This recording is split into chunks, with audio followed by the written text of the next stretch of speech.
Yes, please go ahead. Good morning, everyone.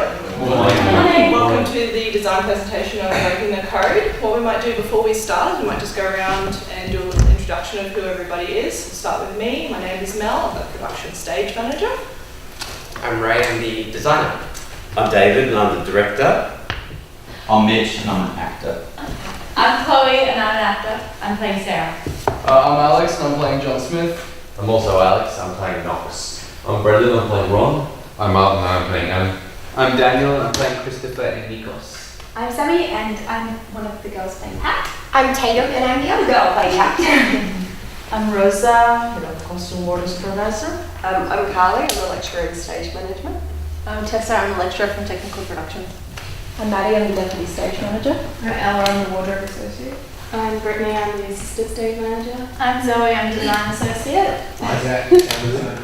Dale, design. And I'm Aiden, lighting operator. Correct. What do you do, Isaac? Sound design. Sound. That's ironic, isn't it? Beautiful.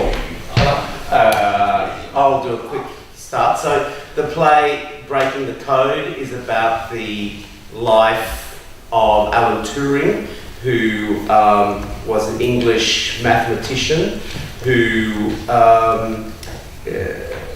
worked on and principally led the efforts during World War II to break the German Enigma code, which was what they were using to basically, control the air and the sea. And so his efforts essentially shortened the war by about 2 years, is the estimation.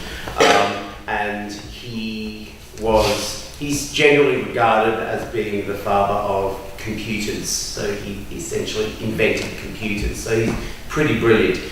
The other part of his life is that he was gay in a time when being gay was completely, what's the word? Criminalised, thank you. So, but he wasn't a victim. He was very determined to be treated normally and to try for normal relationships. Of course, having a normal relationship or any kind of contact in those days was extremely difficult. The play starts where he's gone to the police station to make a complaint about this murder, and he sort of knows who it is, but he's protecting a young man who he has been having a sort of on and off, affair with for the last month. And for some reason he's decided, he must protect him. So out of this quite reasonable act of, reporting this burglary, his whole life spins out of kilter, really. And ultimately he's arrested. He, instead of going to prison, he's given chemical castration, which is estrogen injections. He becomes intimate, he loses his sex drive, he grows breasts. He ends up committing suicide. So it's a lovely, happy family show. Of course, he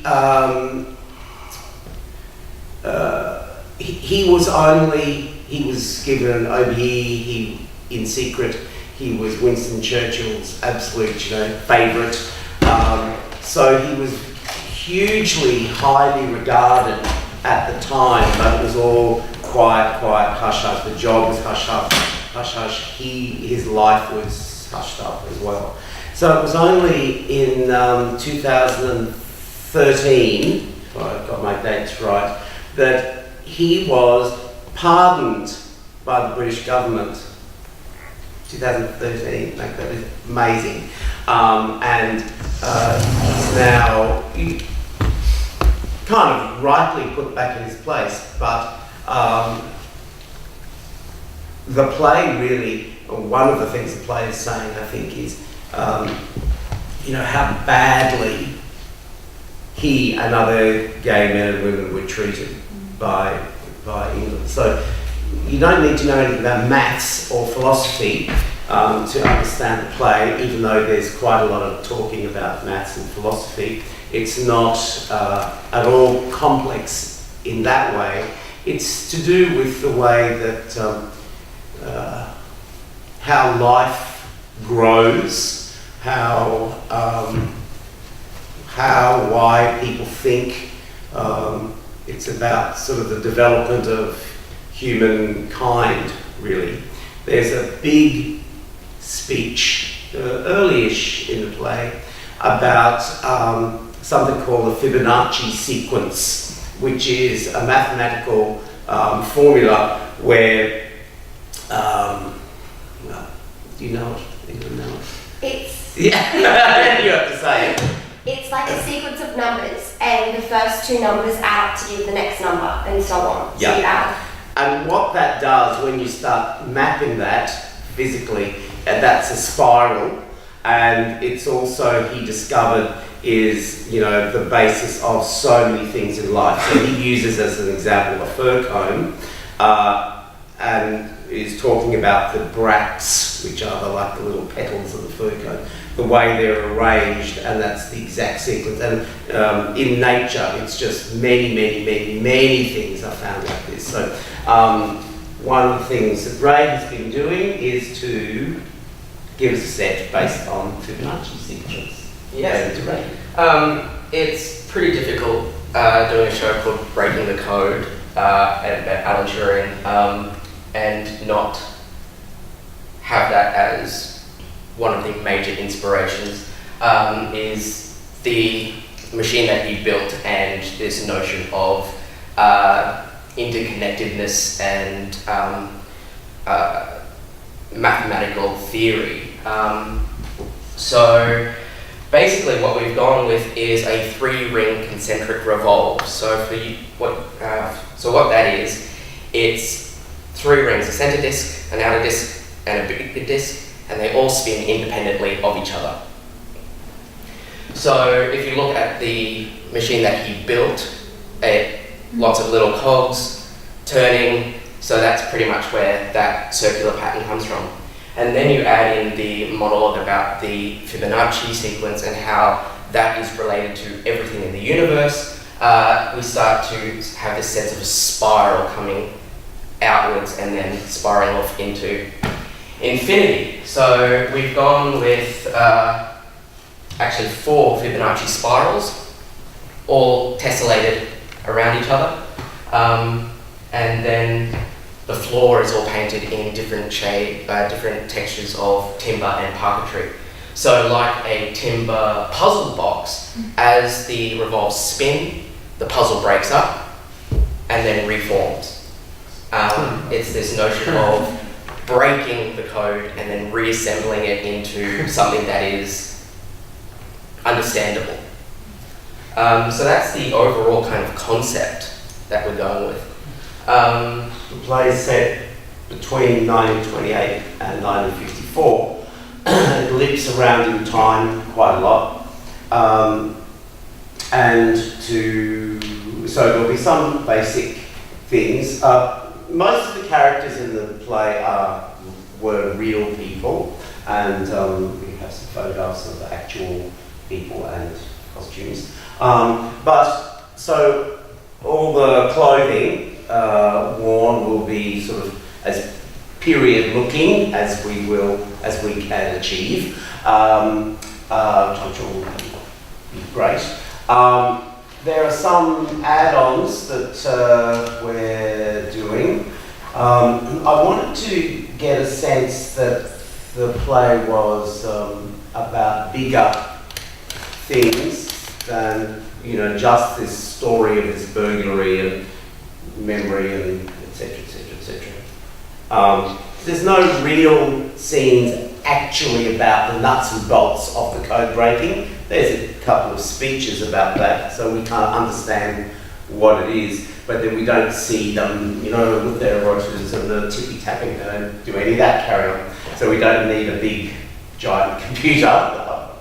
The photographs of those original things are amazing. But I did want to give a sense that it was bigger than, than that. And so we're using projection quite substantially. It'll take a while to establish, but by the end. So the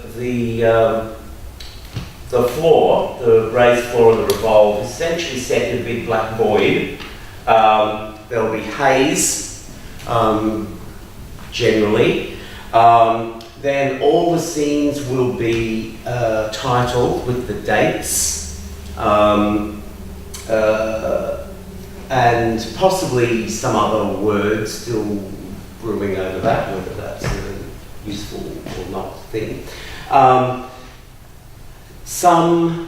Then, as I said, it takes quite a while for the first kind of bigger projection to happen, and it is a spiral. But once those things take hold, they, not that they're there all the time, they're often in sort of transitions or in key speeches. And it'll be it's not really literal, it's not scene setting at the moment. Like, I'm still toing and froing about that, but I don't think it will be scene setting imagery. So it's more abstract imagery, I think. There'll also be some live video feed of actors. There'll certainly be a camera in the ceiling pointing down onto the set, and a couple of times where it is all three are spinning. So for example, the first Knox scene, or both the Knox scenes, so it's a real sense of, inside a puzzle, actually. And that will be then projected on the back wall while all that's happening, but also of people. It'll be a combination of live video and footage that we will get during the production week. So we'll work out in advance which characters, what costume, all that gets finished. And it'll be quite simple stuff, because I want a sequence towards the end where it sort of goes into a big sort of CCTV style, multiple images on the back wall, just before the Corfu scene.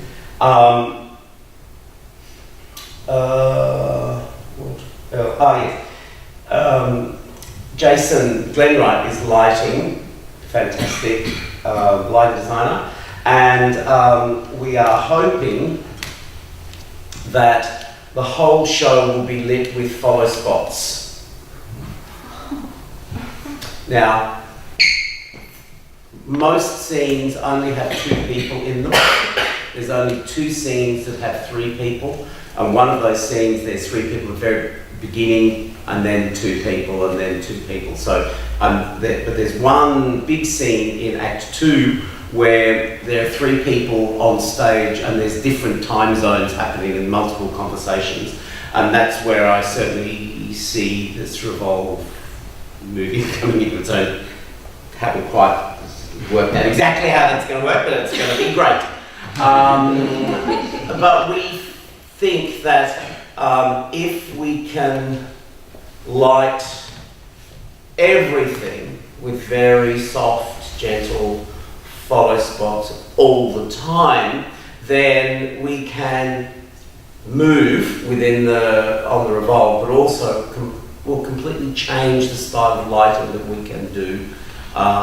So we're hoping that we can get at least 2 follow spot operators, and hopefully a 3rd, or we might borrow a backstage person for that one scene, maybe. Anyway, that's in the lap of Tony. David, I believe we have 3. Woohoo! Excellent, I've had my day. That's great. This part of the floor juts out into the first row of the audience. It's a little diving board. There's a few little tricks, not many. At the beginning, oh yeah, this is the first row. At the very beginning, I'm going to do a little opening sequence where it's all backlit and there's a row of cinema seats at the back of the stage, and it's all lit with probably like a projector coming from behind. And the music, I found the soundtrack from Snow White, Disney's Snow White, and so it's Alan watching at the cinema, watching Snow White singing "Someday My Prince Will Come," and then that ends, and then we go into the first scene in the police station and things. So that's the only bit of scenery that moves on and off, really. It's a continuing theme that comes back a number of times. This thing about Snow White. And he kills himself at the end by covering an apple with cyanide and eating it. But it'll be okay. He'll wake up, and there will be his handsome prince. The revolve moves variously. Do you want to talk about that? We've built up the floor in some bits, so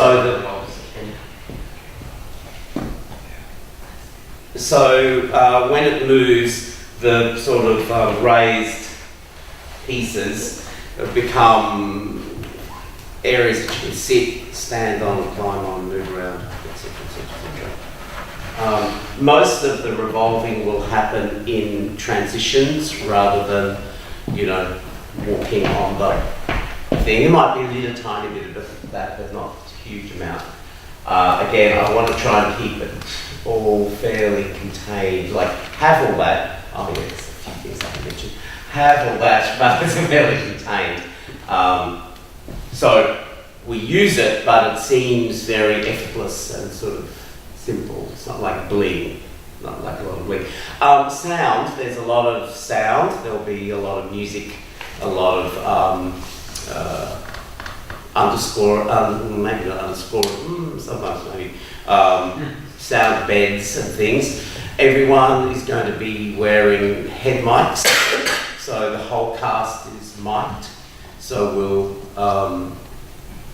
we'll kind of make that sort of oral landscape work. I think that would be good. And also for a very practical reason, Martin, who's playing Alan, is virtually never off stage. He's got 4 pages, he's off stage 4, and spends most of the evening talking.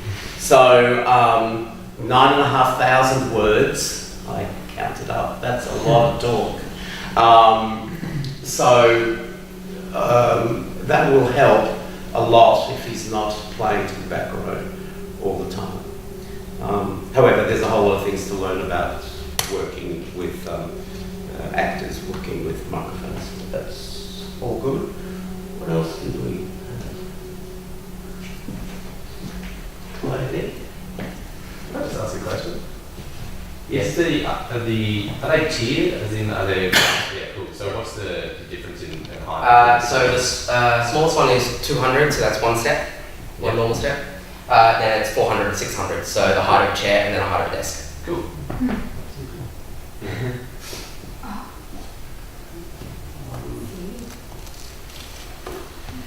Anything else? Oh, there's snow. What? There's always, there's one thing more. And another thing. At the opening of scene 3, in the pub, there's snow falling up the back. Look, I couldn't resist it. I thought, what else can we have? Kitchen sink comes on. No animals yet.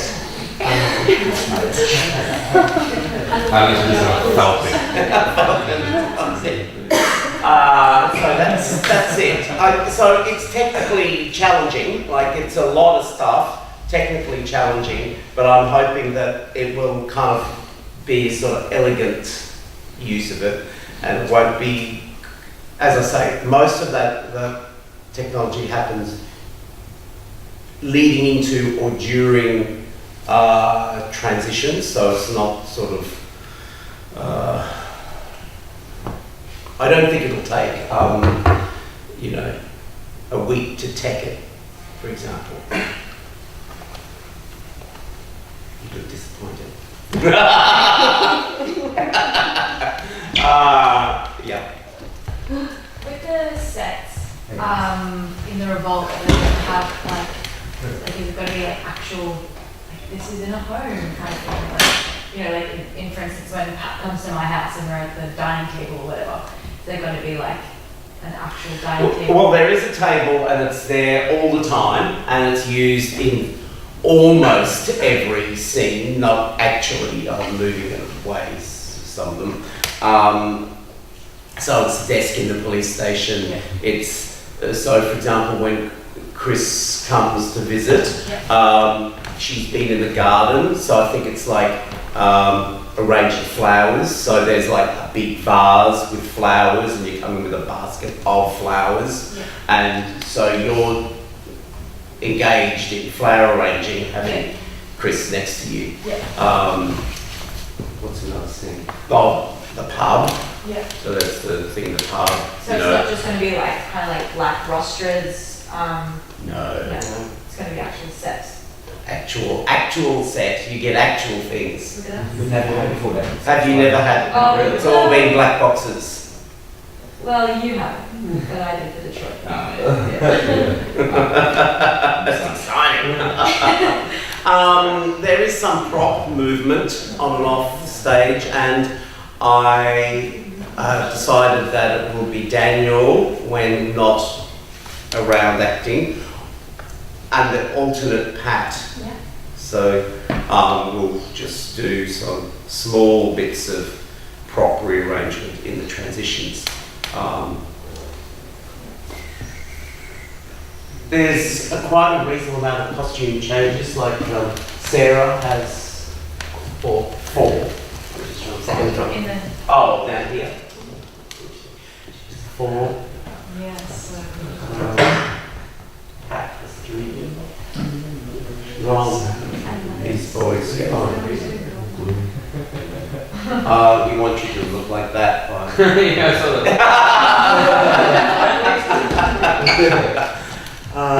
Yeah. So that's it. Nice. Wow. Beautiful.